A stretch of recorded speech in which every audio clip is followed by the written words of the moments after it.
Sahyadri news network चॅनलमध्ये आपले स्वागत आहे।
अखिल भारतीय स्वामी समर्थ सेवा केंद्र दिंडोरी प्रणित परमपूज्य गुरुमाऊली यांनी सांगितल्याप्रमाणे आपण बोपगाव या ठिकाणी कानिफनाथांचं जे ठिकाण आहे त्या ठिकाणी नवनाथ पारायण आणि स्वामी चरित्र पारायण आपण इथं एक घेत आहोत। आज कानिफनाथांचा प्रगट दिन या अंतर्गत पूर्ण मोठं नवनाथाचं पारायण करायला सर्व भावी भक्तांना शक्य नाही, तर त्या अंतर्गत या 40 अध्यायाचं नवनाथाचं सार परमपूज्य गुरुमाऊली यांनी करून ते 900 श्लोकेमध्ये केलंय आणि हे 900 अध्याय 9 अध्यायाचं 900 श्लोकेचं नवनाथ भक्तिसार हे पारायण आपण इथं घेत आहोत। त्या अंतर्गत सर्व भावी भक्तांकडून आपण हे पारायण घेऊन याला नवनाथांची आशीर्वाद कानिफनाथांचा आशीर्वाद सर्वांना मिळावा या पद्धतीने ही सेवा आपण इथं घेत आहोत। श्री नमस्कार।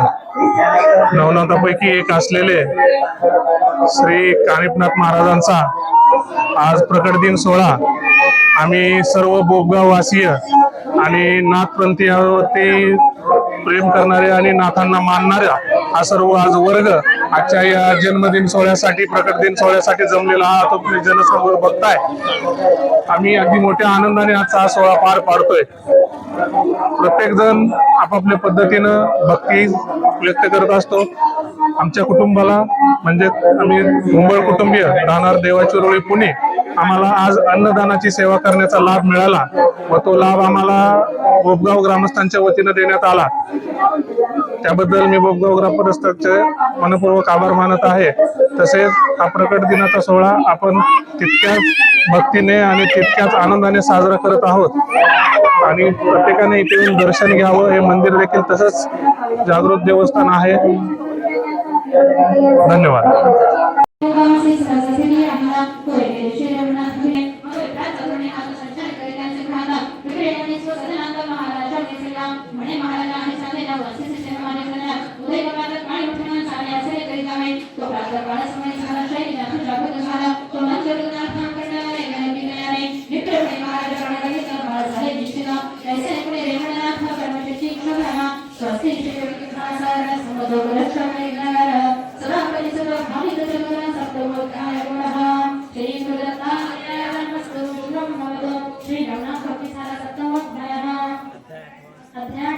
श्री गणेशाय नमः।